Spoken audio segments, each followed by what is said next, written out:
Bismillahirrahmanirrahim. Assalamualaikum warahmatullahi wabarakatuh.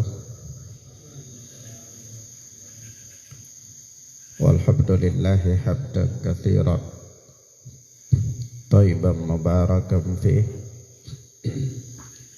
kama yuhibbu rabbuna wa yarda. Asyhadu an la ilaha illallah wahdahu la syarika lah wa asyhadu anna Muhammadan abduhu wa rasuluh sallallahu alaihi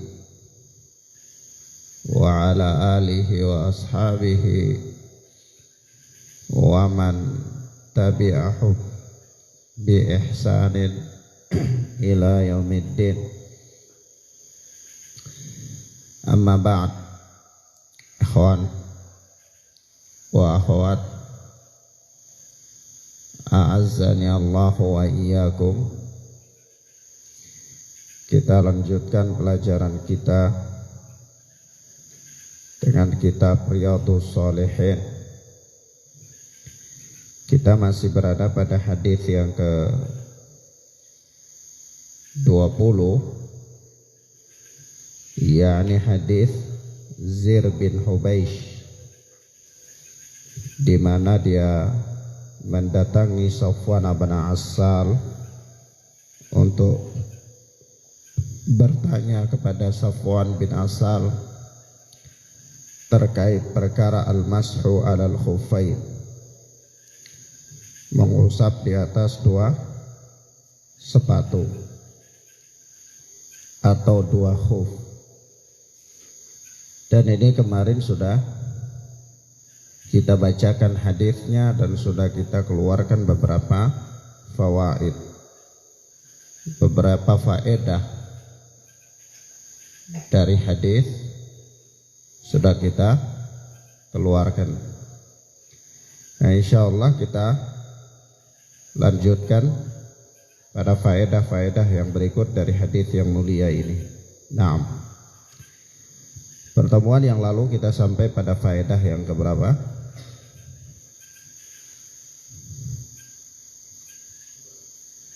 Faedah yang kedua. Ya, ini apa itu? Perintah untuk bertanya kepada ahlul ilmi. Perintah untuk bertanya kepada ahlul ilmi. Naam. Baik. Faedah ini sudah kita jelaskan panjang lebar pada pertemuan yang lalu. Yang berikutnya, faedah yang berikut dari hadis yang mulia ini, yakni hadis yang kita bacakan pada pertemuan lalu, yaitu penuntut ilmu harus menanyakan kepada orang yang berilmu dalil dari jawaban atau dalil dari suatu perkara yang disampaikan olehnya. Nah,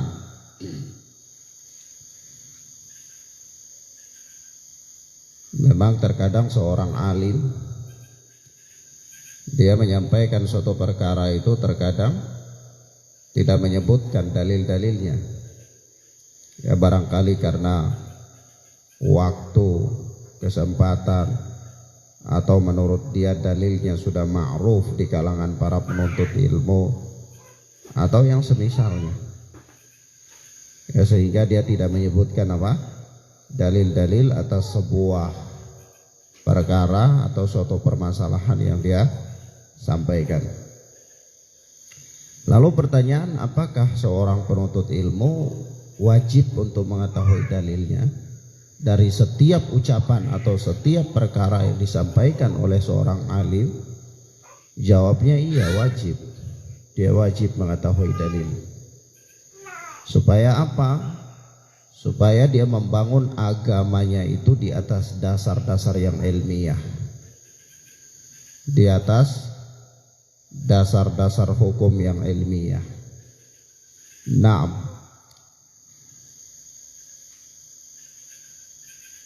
Maka dari itu kita katakan pada faedah yang ketiga ini bahwa seorang penuntut ilmu dia harus menanyakan dalil dari suatu perkara yang disampaikan oleh orang alim. Ya, kalau orang alim menyampaikan suatu jawaban atas sebuah pertanyaan, dia harus mencari tahu dalilnya, bertanya tentang dalilnya. Nah, tadi itu kewajiban dia ya. Ya kalau dia tidak mendapatkan jawabannya, maka dia boleh mencari dari tempat lain dalil-dalil dari apa yang disampaikan oleh orang alim tersebut. Apalagi dalam perkara-perkara yang belum ma'ruf atau belum terlalu begitu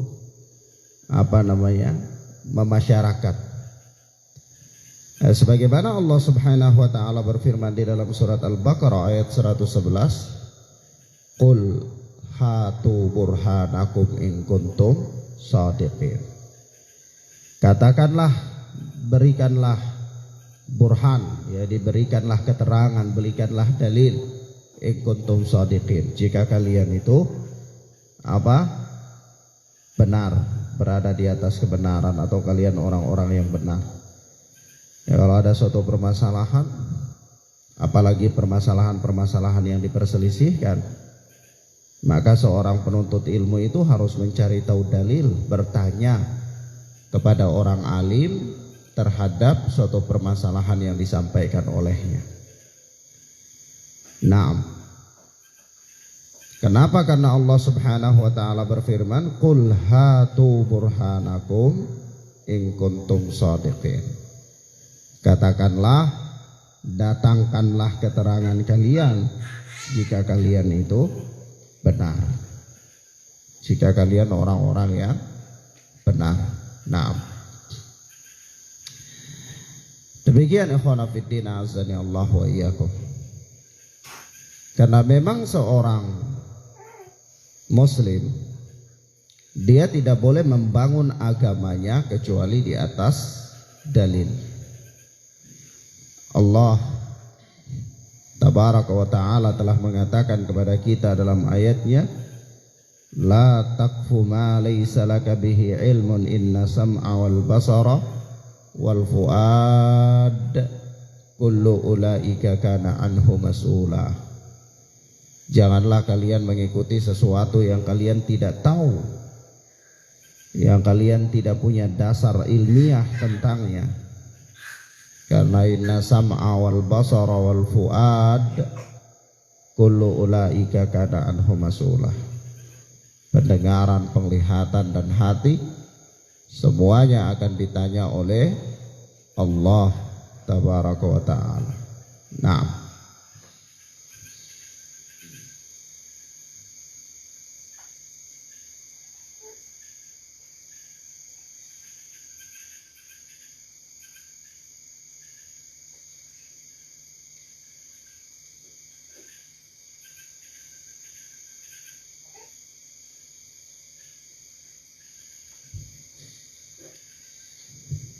kemudian faedah yang berikut dari hadis yang mulia ini, yaitu di dalam hadis-hadis ini sangat jelas sekali keterangan-keterangan, atau sangat jelas sekali keterangan yang menerangkan kepada kita tentang kebolehan mengusap di atas dua khauf. Kebolehan mengusap di atas dua khauf. Nah, dan ini yang membuat Zir bin Hubaish tadinya ada keraguan.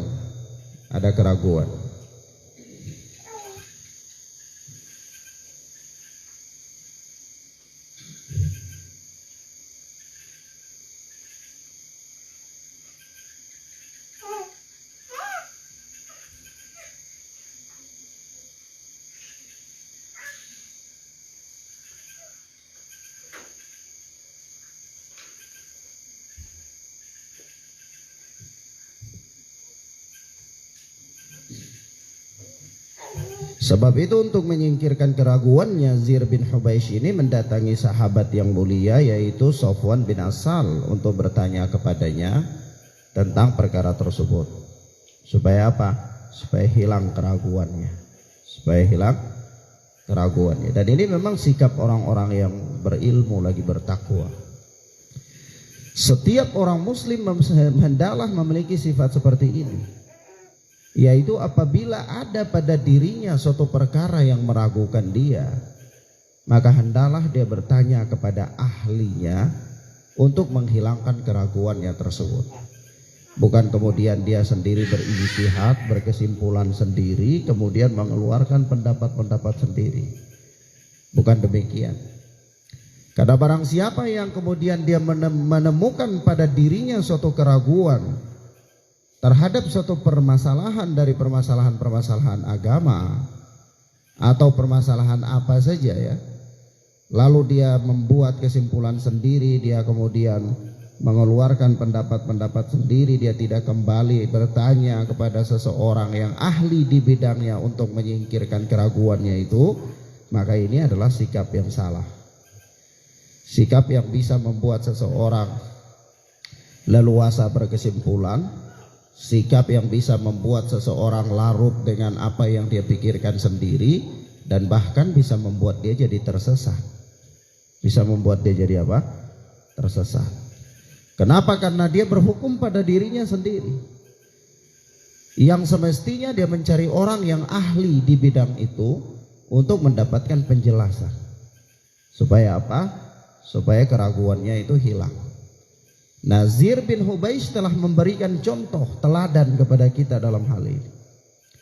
Zir bin Hubaish ketika mendapatkan suatu keraguan dalam hatinya tentang permasalahan mengusap di atas dua khuf ini, dia datangi orang yang ahli, yaitu dia datangi sahabat Nabi Sallallahu Alaihi Wasallam, yaitu Sofwan bin Asal.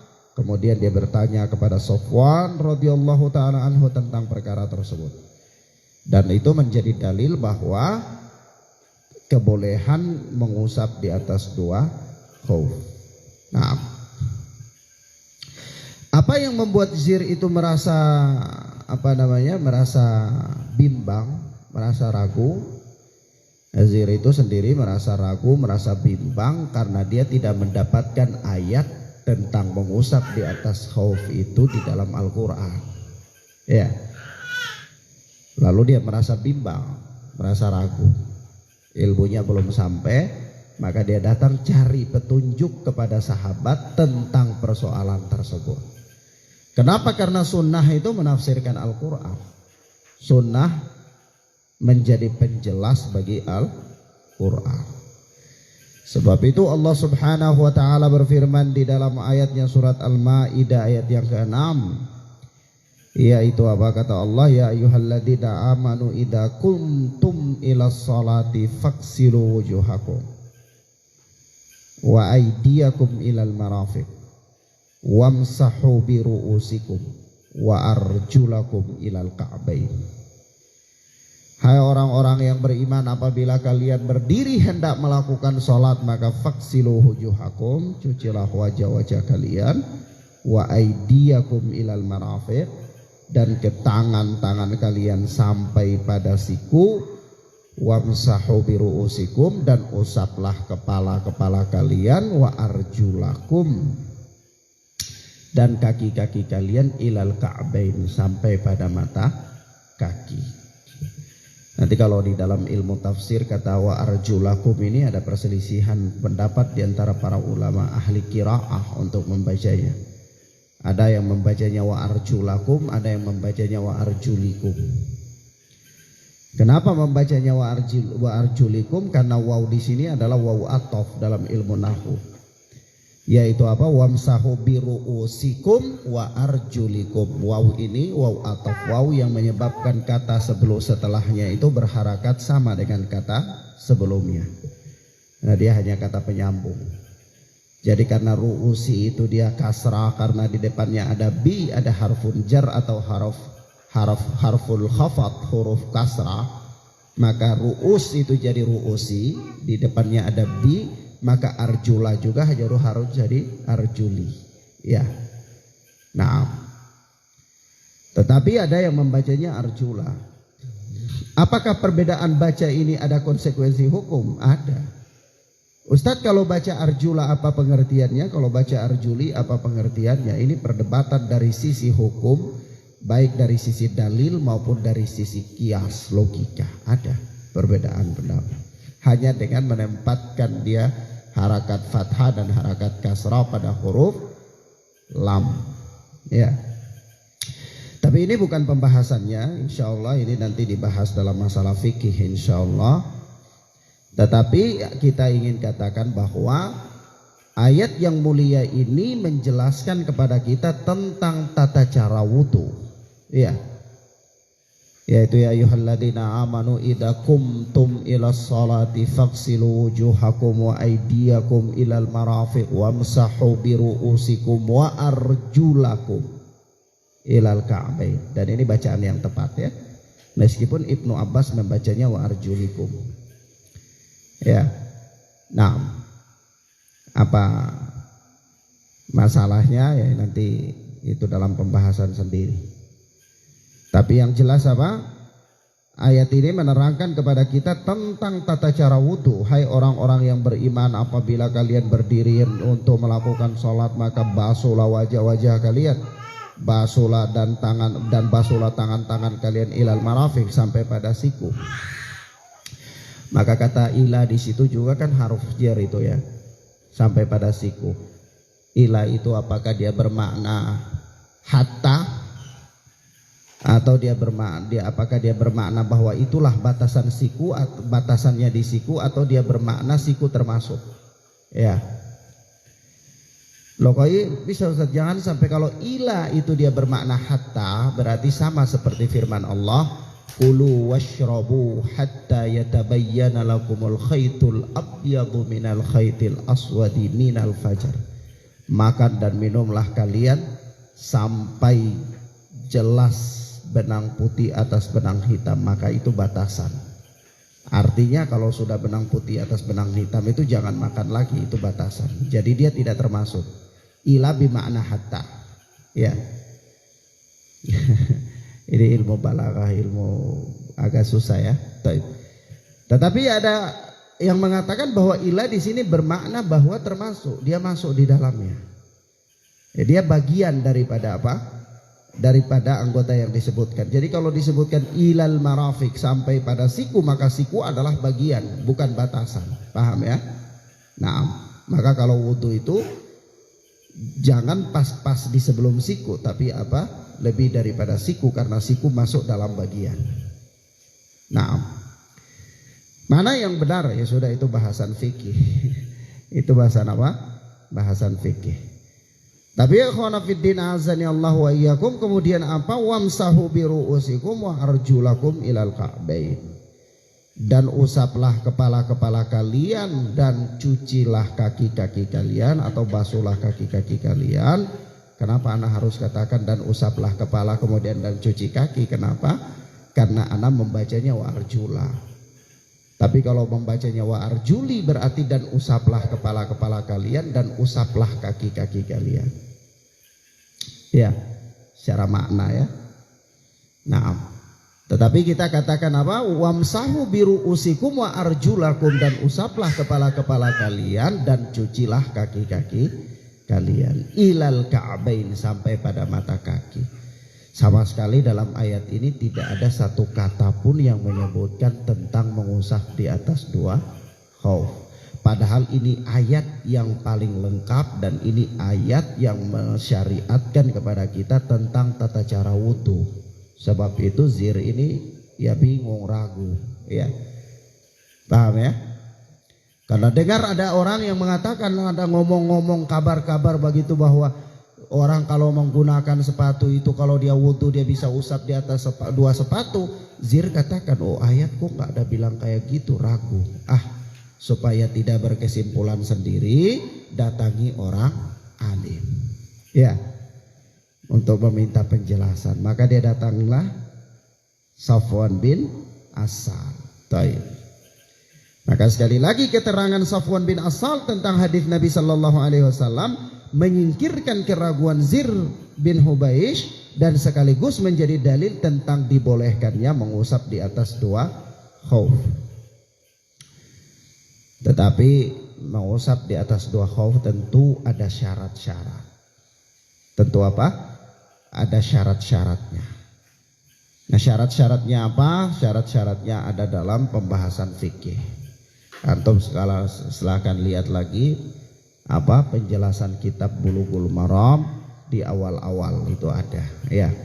Nah, tetapi salah satu syarat yang nampak sekali dari ucapan dari hadis Nabi Sallallahu Alaihi Wasallam yang disampaikan oleh Safwan bin Asal ini, yang tersebut di dalam kalimat ini yaitu apa? Kata beliau,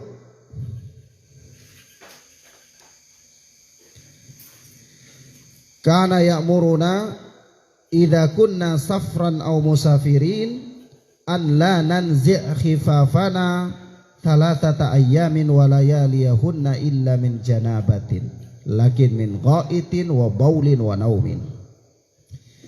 Adalah Rasulullah sallallahu alaihi wasallam pernah memerintahkan kami bahwa kalau kami berada dalam keadaan safar atau menjadi para musafir, supaya jangan kami buka sepatu-sepatu kami itu selama 3 malam 3 siang, kecuali kalau sebabnya janabah.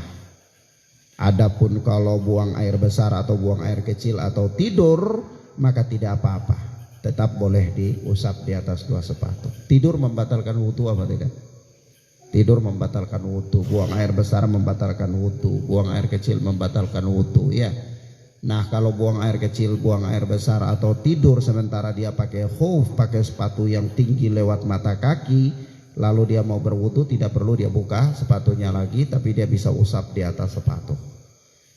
Ya, kecuali kalau dia janabah. Janabah juga membatalkan wudu, tapi kalau wudunya batal karena janabah, maka tidak ada pilihan bagi dia kecuali harus buka sepatunya. Ya. Baik. Maka dari situ kita katakan di sini kita berikan catatan-catatan ringan ya terkait dengan tidak terlalu melebar jauh. Catatan-catatan ringan terkait dengan mengusap di atas 2 khauf ini adalah di antara syarat-syarat mengusap di antara 2 khauf itu adalah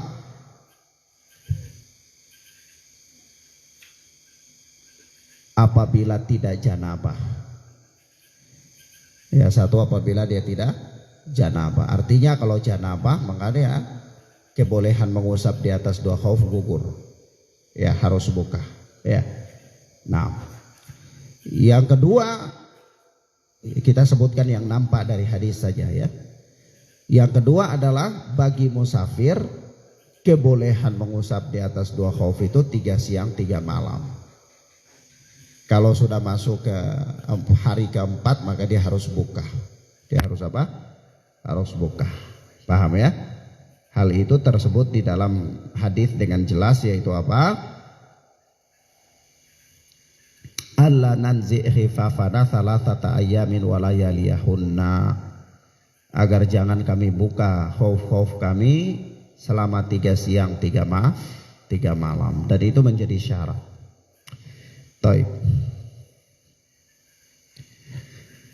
Kemudian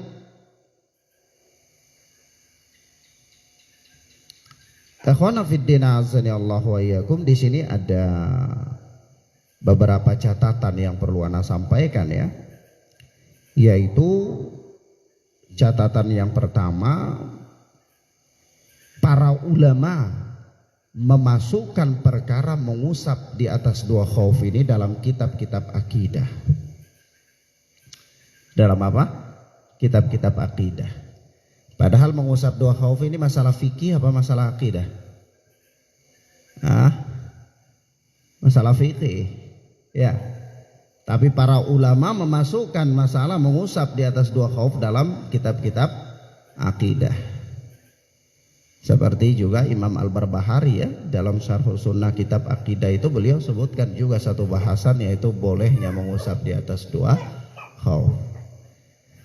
Kenapa demikian ya ikhwan fiddin azani Allah wa iyyakum? Karena apa? Karena perkara ini diselisihi oleh orang-orang Syiah. Orang-orang Syiah itu mengingkari mengusap di atas dua khuf.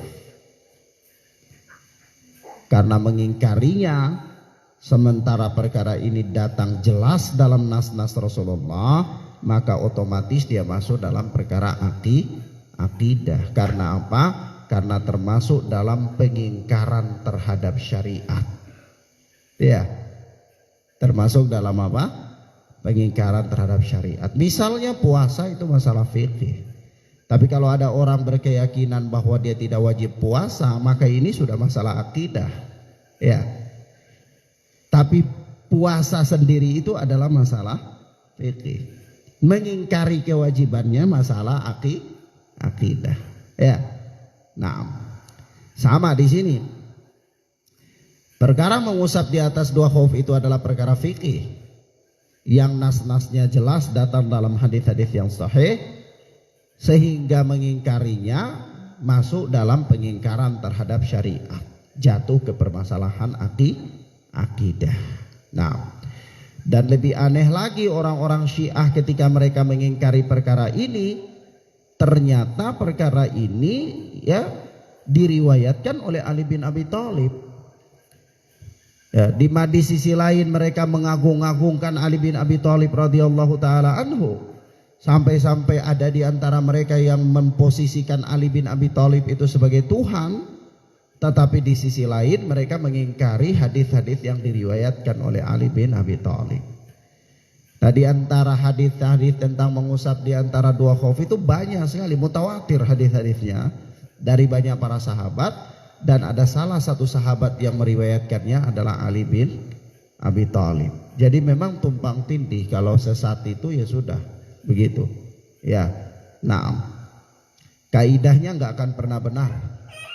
Ya, dalam satu sisi nanti kita akan dapati kekurangannya, sisi lain juga kita akan dapati kekurangannya, terus begitu terus, karena namanya sesat. Ya, taib. Kemudian ikhwan fiddin azani Allah wa iyyakum,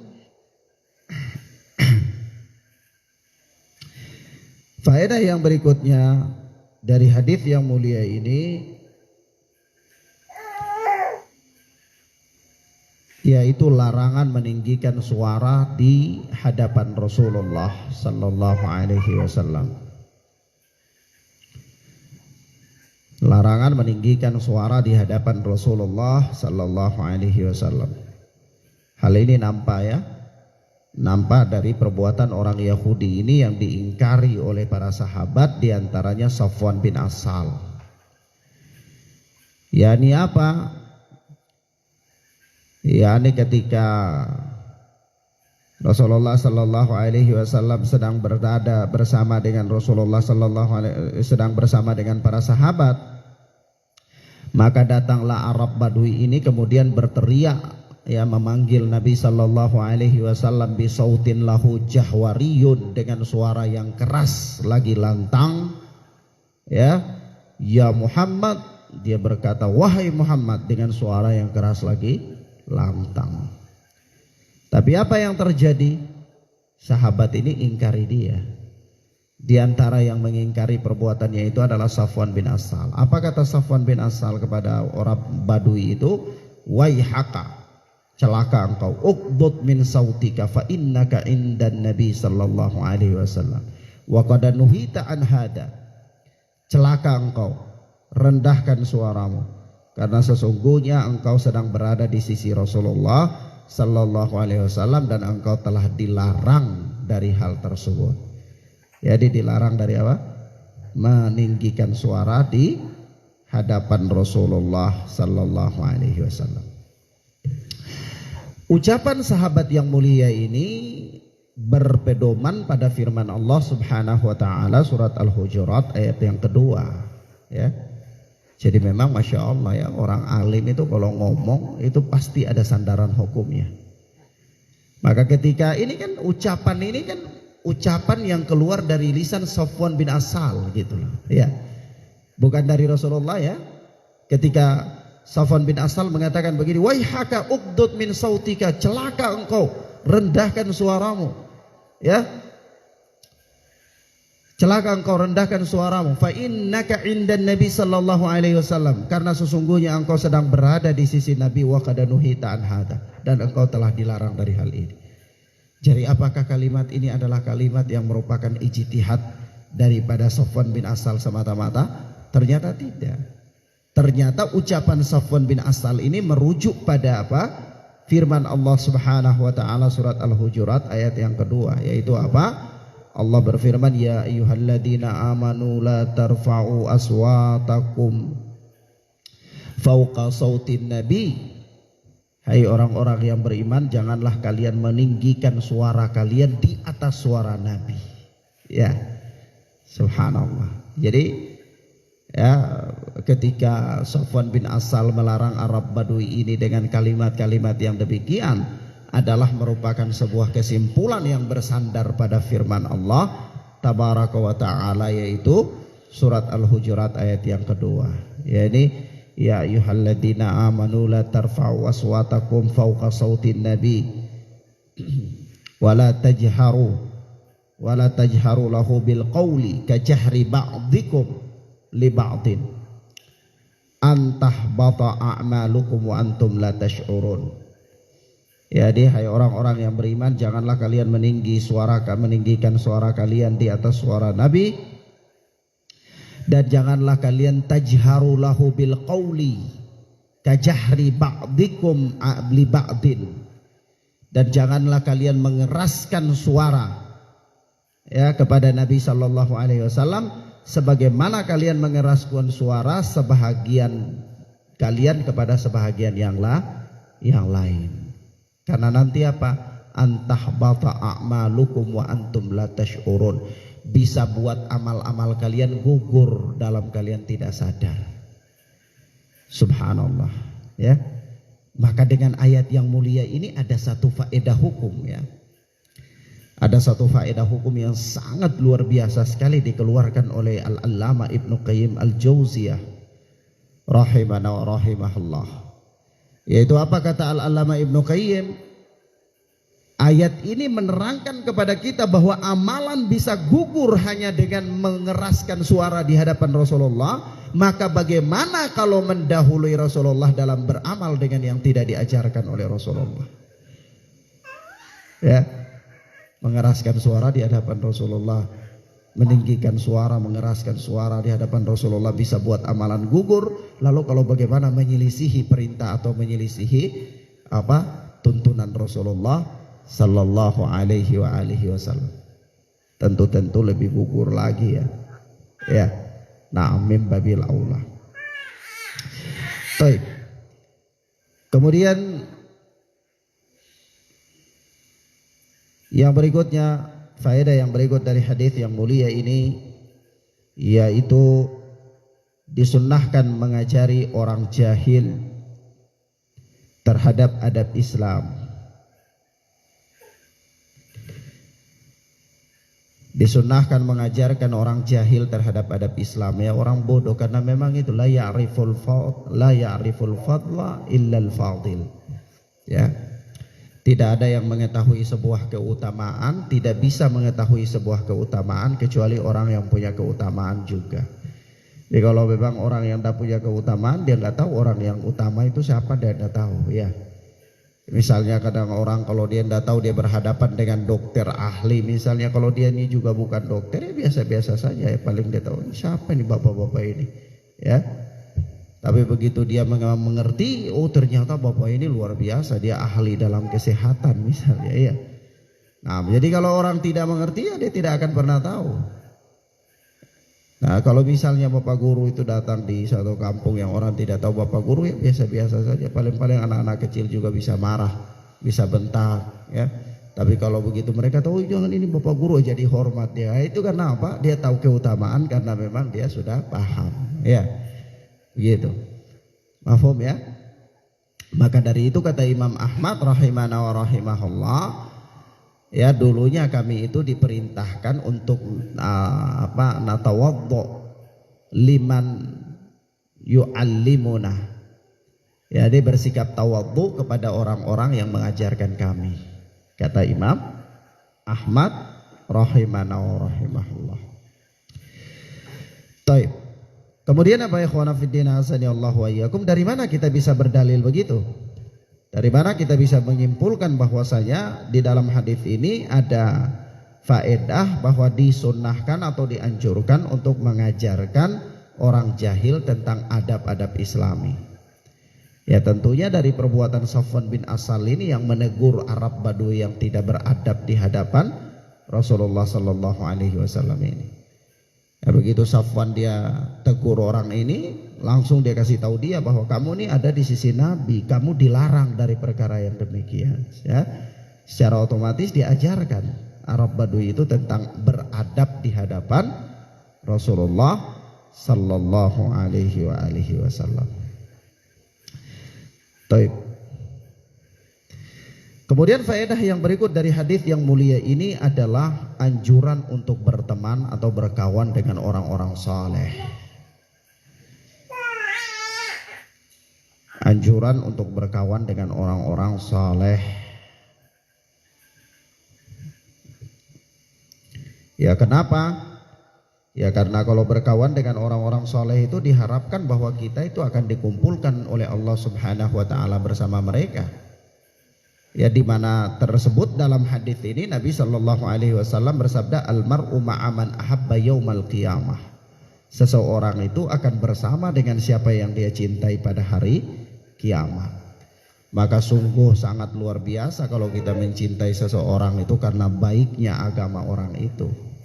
Ya, maka sangat bersyukur kalau mencintai seseorang itu karena baik agamanya, bukan karena kecantikannya semata-mata. Ya, atau karena fans dengan seseorang karena dia tandang bola bagus, ya, atau dia sundul bola ke gawang itu luar biasa seperti rambutnya Rod Gullit misalnya, pemain di tahun 80-an, pemain Belanda misalnya. Bukan karena itu. Kalau yang seperti itu waliyadzubillah, antum akan dibangkitkan bersama dengan orang-orang kribo seperti Rod Gullit. Ya. Atau misalnya ketika Anda simpati fans kepada Maradona misalnya, maka Anda akan dibangkitkan dengan orang-orang yang narkoba seperti Maradona. Ya. Maka ini jadi persoalan. Jadi apa?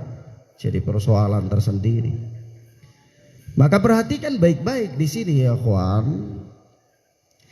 Ketika Arab Badui ini dia berkata kepada Nabi Sallallahu Alaihi Wasallam, Arab Badui ini dia katakan, almar'u yuhibbul qauma wa lamma yalhaq bihim. Ya Rasulullah, wahai Muhammad Sallallahu Alaihi Wasallam, bagaimana keadaannya atau bagaimana pendapatmu kalau seseorang itu dia cintai suatu kaum wa lamma yalhaq bihim, tapi dia itu tidak bisa bersama mereka. Dia belum bisa bersama mereka. Kan hakikat orang mencintai itu kan ingin bersama. Ya, ya barangkali antum terhalang karena belum punya mahar misalnya. Ya, mencintai belum punya mahar untuk menikah, ya kan, terhalang belum bisa. Bagaimana ini posisinya? Naam ya. Baik. Maka apa ikhwana fiddin azani Allah wa iyyakum? Arab Badui ini dia katakan apa? Dia katakan, dia bertanya kepada Rasulullah ini, dia tanya, apa dia tanya? Almar'u yuhibbul qauma walamma yalhaq bihim. Ada suatu kaum dia mencintai, ada seseorang dia mencintai suatu kaum tapi dia belum bisa bersama mereka, belum bisa ngumpul bareng mereka gitu. Ya. Belum bisa ngumpul bareng orang-orang yang dia cintai, ya. Ya barangkali karena belum halal, ya. Naam. Maka apa ikhwana fiddin azadillahu wa iyyakum? Apa jawaban Nabi? Perhatikan jawaban Nabi. Indah sekali jawaban Nabi. Qala Nabi sallallahu alaihi wasallam, almar'u ma'aman ahabba yaumal qiyamah. Seseorang itu akan bersama dengan siapa yang dia cintai pada hari kiamat. Jadi Nabi tidak mempersyaratkan harus kumpul bareng, ya. Biarlah mencintai dalam diam saja. Iya. Nah, mafhum ya kawan ya. Bapak guru, istri lagi jauh nih. Maka ikhwana fiddin azani Allah wa iyyakum, perhatikan jawaban Nabi sallallahu alaihi wasallam ya. Ya, almar'u ma'aman ahabba yaumal qiyamah, seseorang itu bersama dengan siapa yang dia cintai di hari kiamat. Maka ini faedah yang sangat luar biasa sekali. Faedah yang sangat luar biasa dari hadis yang mulia ini. Yang pertama, ya, faedah dari kalimat yang mulia ini kita simpulkan faedah yang pertama tadi bahwa dianjurkan untuk bergaul dengan orang-orang saleh. Supaya apa? Diharapkan bahwa Allah Subhanahu wa taala mengumpulkan kita dengan mereka pada hari kiamat. Dan kita berdoa kepada Allah Tabaraka wa taala, mudah-mudahan Allah mengumpulkan kita di hari kiamat bersama-sama ya, di orang-orang yang hadir dalam majelis ilmu, orang-orang yang belajar, orang-orang yang fans terhadap para ulama yang selalu mengkaji dan menjadikan orang-orang alim sebagai teladan bagi dia. Maka kita harapkan bahwa Allah Tabaraka wa ta'ala mengumpulkan kita bersama dengan mereka di surganya Firdaus. Amin. Maka apa ikhwana fiddin azani Allah wa iyyakum, maka di sini ada beberapa catatan ya. Dari faedah itu ada beberapa catatan. Catatan yang pertama bahwa untuk dikumpulkan di hari kiamat dengan seseorang atau dengan suatu kaum itu tidak mesti mereka bersama secara jasad. Tidak mesti mereka bersama secara jasad di dunia. Ya. Ya di sini kan orang ini tidak bisa ngumpul bareng ini, ya. Tapi Rasulullah mengatakan almar'u ma'aman ahabba yaumal qiyamah, seseorang bersama dengan siapa yang dia cintai pada hari kiamat. Padahal Arab Badui sudah tegaskan bahwa orang ini dia mencintai mereka tapi dia tidak bisa ngumpul dengan mereka. Maka Rasulullah tidak mempersyaratkan harus ngumpul. Maka kita katakan kebersamaan di hari kiamat itu tidak mesti atau tidak melazimkan orang-orang yang di dunia itu mereka ngumpul. Bisa saja di dunia mereka ngumpul tapi kemudian di akhirat mereka berpisah, bisa saja. Ya. Berapa banyak kita lihat ada orang ya di dunia mereka berkumpul ya, mereka bersahabat ya, mereka jadi karib. Nah, mereka mempunyai hubungan kerabat bahkan ya, tapi di akhirat ya mereka berpisah. Kenapa? Karena ada di antara mereka yang kafir, ada di antara mereka yang muslim, ada di antara mereka yang fajir, ada di antara mereka yang saleh, ada di antara mereka yang alim, ada di antara mereka yang munafik ya, dan seterusnya ya. Nah, maka pertemuan atau perkumpulan di akhirat itu tidak melazimkan harus bertemu atau harus ngumpul di dunia. Ya. Catatan yang berikutnya dari faedah itu ada catatan yang kedua, yaitu bahwa di hari kiamat nanti manusia itu akan bertemu. Mereka akan bertemu. Jadi misalnya di hari kiamat bisa jadi suami istri saling bertemu, bisa jadi. Ya, apabila memang mereka sama-sama termasuk orang-orang yang baik yang dimasukkan oleh Allah ke dalam surganya Allah Tabaraka wa ta'ala. Atau orang-orang yang alim, seorang murid dengan gurunya bisa bertemu. Ya, di antara guru yang alim, muridnya yang alim, ya, mereka bisa bertemu kalau memang mereka sama-sama dimasukkan oleh Allah Subhanahu wa ta'ala ke dalam surga. Nah, dan seterusnya. Catatan yang kedua, yang ketiga dari hadis yang mulia ini ada larangan ya. Ada larangan tentang mengambil orang-orang fasik dan orang-orang kafir sebagai teman. Ya kenapa? Karena kalau kita jadikan mereka sebagai teman, maka kita akan bersama dengan mereka, ya kan? Jadikan mereka sebagai fans, jadikan mereka sebagai panutan, jadikan mereka sebagai teladan, maka kita bisa jadi akan dikumpulkan bersama mereka, waliyadu billah. Sebab itu Allah Subhanahu wa ta'ala memperingatkan kita dari yang demikian, yaitu apa? Di dalam surat Al-Mumtahanah ayat yang pertama Allah berfirman, ya ayyuhalladzina amanu la tattakhidu aduwi wa aduwakum awliya. Hai orang-orang yang beriman, janganlah kalian mengambil musuhku dan musuh kalian sebagai wali, sebagai teman, sebagai pembela. Musuhku, ya orang-orang kafir.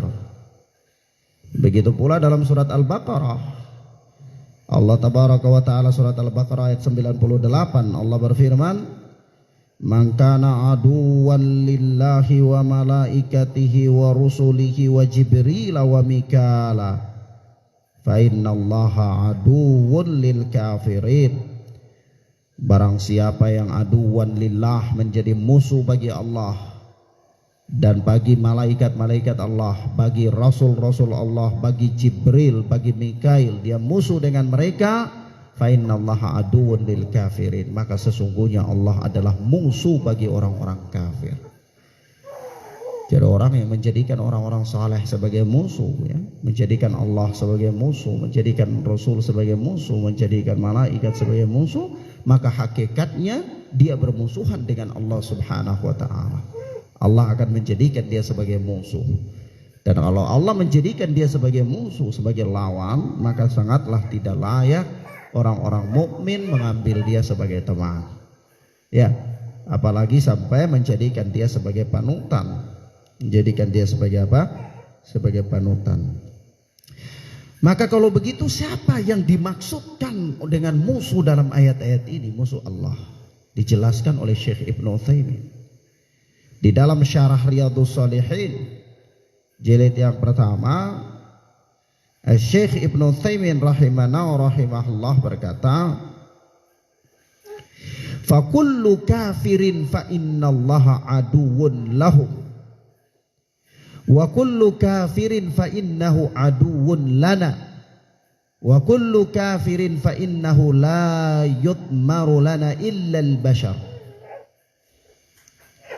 Kata Syekh Ibnu Utsaimin, maka setiap orang kafir itu adalah musuh bagi Allah.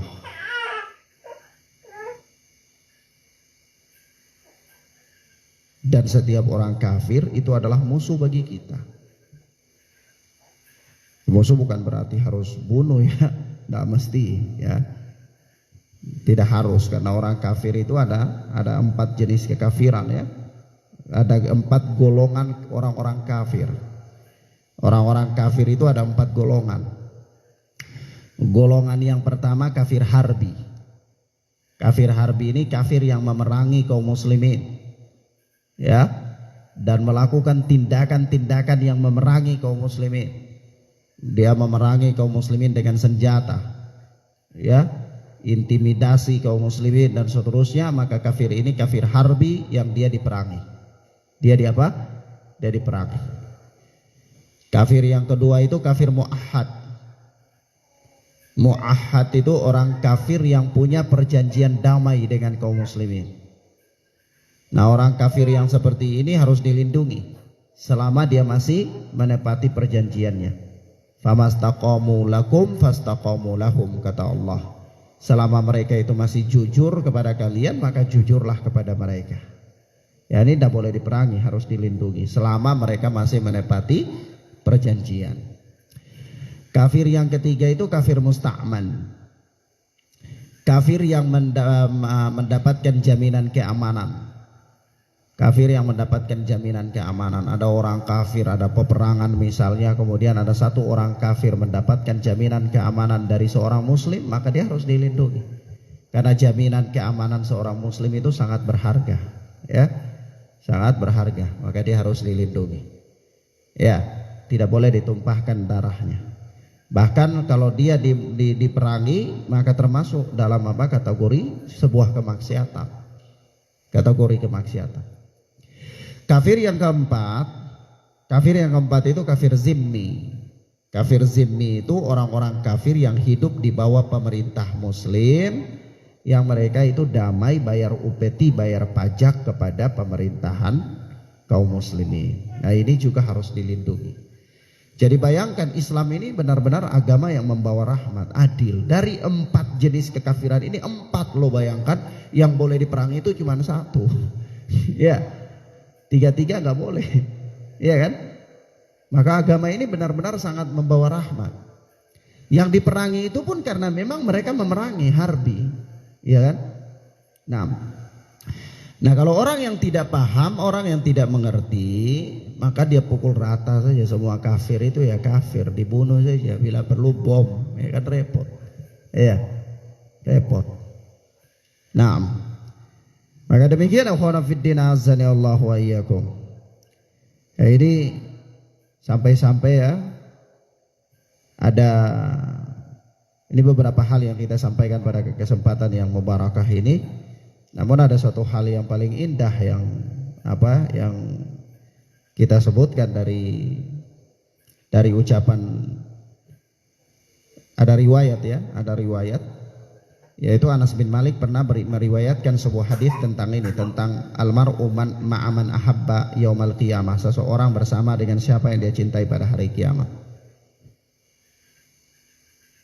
Itu Anas bin Malik pernah meriwayatkan sebuah hadis ya dengan makna yang sama, yaitu bahwa ada seseorang